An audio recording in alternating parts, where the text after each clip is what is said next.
saw Mama Kelsey, I went up to her and politely asked for a photo, and she absolutely iced me. She's like, no, not right now. I'm like, okay, cool. And then I realized that I'm wearing a Raiders jacket. I feel so stupid. This is Sportscentre. Hey, I'm Marissa Roberto's Digital Sportscentre, presented by the all-new Ford F-150. And we are once again joining you from the Cosmopolitan of Las Vegas. Still chilling poolside, literally.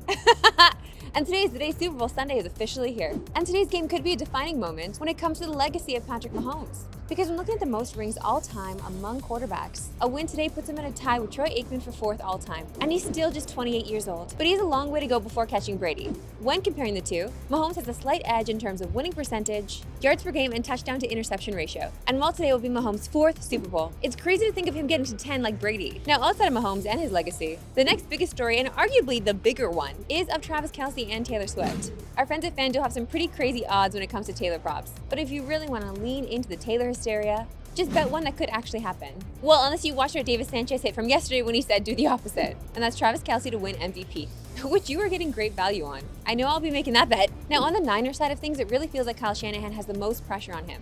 We know about the 28-3 blown Super Bowl lead to the Pats. The last Super Bowl these two teams played, he also blew a 10-point lead in the 4th quarter. So his coaching legacy is kind of on the line tonight. I don't like making predictions, even though I ask everyone else to make predictions, just because then you're gonna watch this later and it might bite me in the butt. But I just really want this love story for Taylor and Travis, and it needs to just end with Travis winning MVP.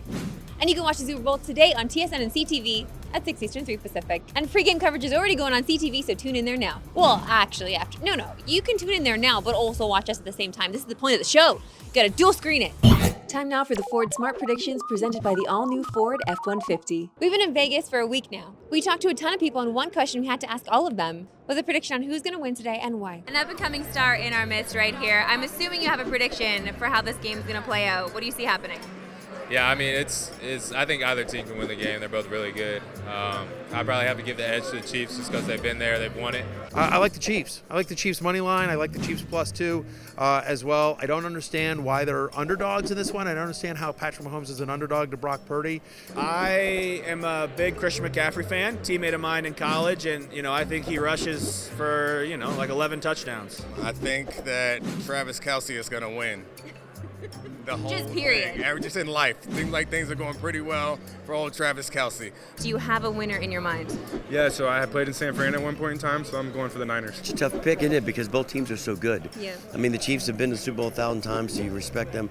And then I like the kid Purdy because he had the last pick in the NFL, and then he got hurt. Mahomes and the Chiefs went on the road to Buffalo and shut down Josh Allen. Then they went on the road to Baltimore and shut down Lamar Jackson. But they can't shut down Brock Purdy on a neutral field. Tough to go against the Chiefs. I'm rooting for the 49ers. I'm an AFC guy. I'd like to see the Chiefs get knocked off. I'm not being a hater. I have a score, but I'm going to give Kansas City the nod. I feel silly betting against Patrick going forward, so I guess we'll go with the Chiefs. I'm thinking I'm going to pick or at least root for the 49ers as underdog, but I sure like the Chiefs. Mahomes, Coach Reed, and Kelsey have proven it a number of times, so I think it'll be wrong for me to go against them. Andy Reid off of a bye in the playoffs with Mahomes as his quarterback is 6-1. His only loss was to Tom Brady in the Super Bowl. All due respect to Brock Purdy, he ain't Tom Brady. I guess we should have told you beforehand that the people we asked were actual famous people. Like, it weren't just people on the street. They're cool people. Like I said, I'm a hypocrite because I don't like answering that question, and yet we asked everyone that question. Thanks for your time.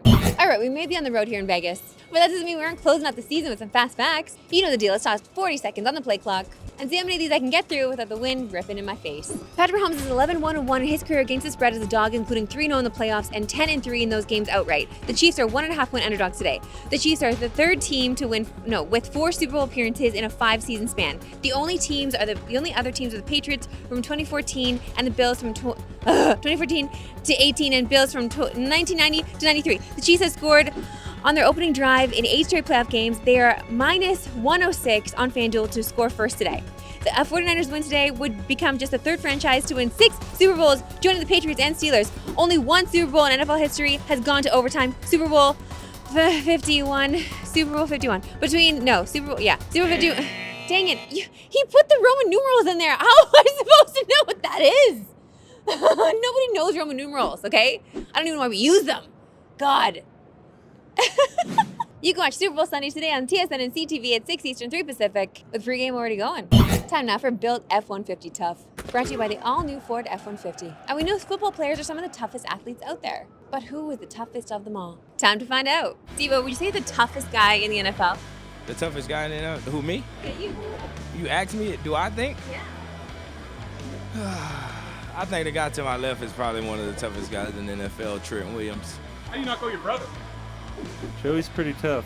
I'll go Joey. Look at this bull rush. He's just going to walk McCary right back into Jackson. Are you the toughest receiver in the NFL? Oh, yeah, for sure. So you're the toughest receiver in the NFL, hands down? Yeah, for sure. Toughest athlete, I probably have to get a bit to Christian McCaffrey, man. Like, his running style, his play style is like physical. He's fast. He can do everything you need out of the backfield. Christian, he's battled through some. Being a running back in this league is a painful job, and he never lets it show. Here is McCaffrey, right side, breaks a tackle, good shifty move, gets that, still going! McCaffrey's gonna score! Luke Wilson, you play football your whole life. What is the toughest thing you've seen out there? That's a good question. What's your toughest moment? Against the Jacksonville Jaguars in a divisional game last year, I tackled their returner who probably was going to score a touchdown on the kickoff return, and I think my face mask just kind of nicked his heel and it tackled him. So that's the toughest thing I've done. Picks it up with momentum, and look at him get through! Past Butker, but he got him at the 45! Agnew thought he was gone.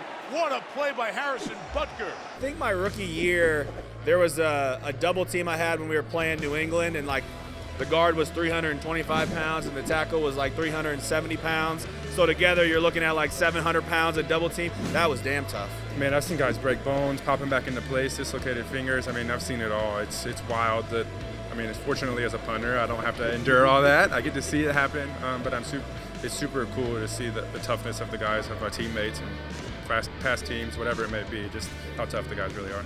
We love punters around here, I'll tell you that for free.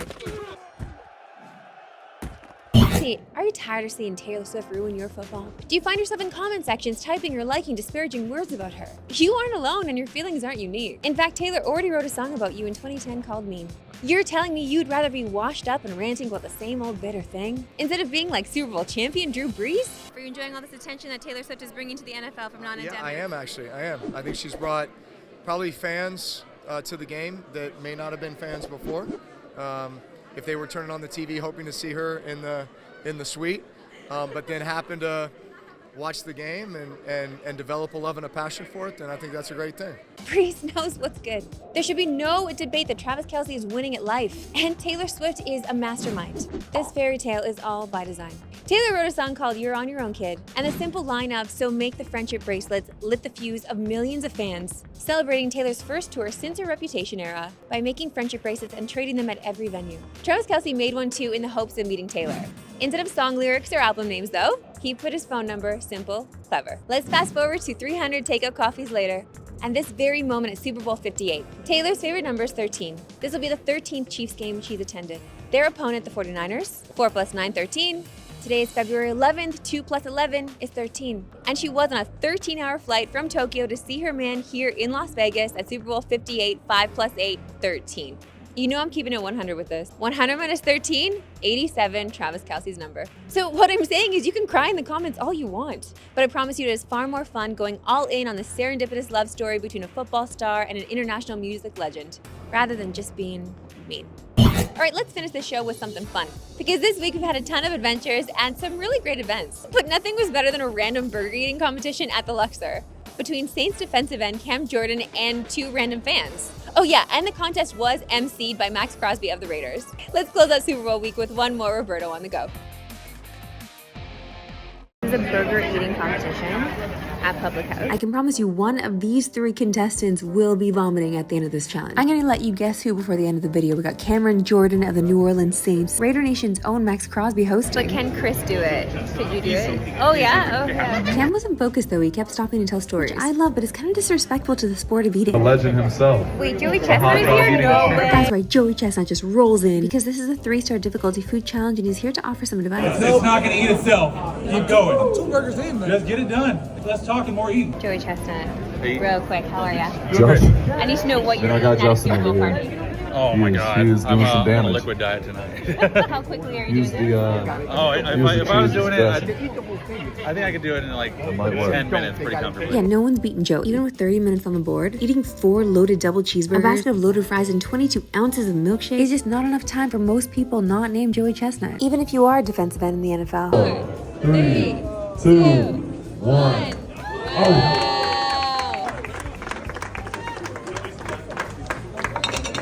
That was very impressive. Joey, how we feeling? We got puke. Just a little milkshake puke. No big deal. Guys, I did record the puke, but I didn't show it because I wanted to preserve your feelings. Do you love that Joey Chestnut just made a random pop-in too? How amazing was that? That's all from me and this team in Vegas. It's been an amazing week. I did get the swag. I did buy all in. I hope I win tonight because this was kind of expensive. Have a good one. Jesse will be filling in tomorrow as I'm traveling back to our normal time at 3 Eastern, no Pacific. We'll see you Tuesday.